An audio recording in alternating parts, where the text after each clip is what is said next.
നിങ്ങൾ ഇന്നലെ ഷുഗർ നോക്കാൻ പോയായിരുന്നോ? നീയല്ല, ഞാൻ അപ്പുറത്ത് പറമ്പിൽ ജോലി ചെയ്തുകൊണ്ടിരുന്നപ്പോൾ പറഞ്ഞു എനിക്ക് ഷുഗറിന്റെ അസുഖം ഉണ്ടെന്ന്. പറമ്പിൽ പണിയെടുത്തോണ്ടിരുന്നപ്പോൾ അപ്പുറത്തെ വീട്ടിലെ പെണ്ണിനെ വായി നോക്കിയോണ്ടാ ഞാൻ പറഞ്ഞത് നിങ്ങൾക്ക് ഷുഗറിന്റെ അസുഖം ഉണ്ടെന്ന്. അതാണ് പറഞ്ഞത്. എന്തായാലും ഞാൻ ചെന്ന് നോക്കിയപ്പോൾ ഷുഗർ ബോർഡർ ചാടിയില്ലെന്നുള്ള മട്ടിൽ നിൽക്കണമെന്നാണ് പറഞ്ഞത്. നിങ്ങൾ ബോർഡർ അല്ല ചാടാൻ പോകുന്നത്, അപ്പുറത്തെ വീട്ടിലെ മതിലാ ചാടാൻ പോകുന്നത്.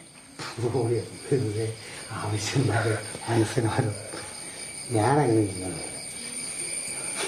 അല്ല, നീ എങ്ങനെ അറിഞ്ഞു ഞാൻ ഷുഗർ നോക്കാൻ പോയാലും?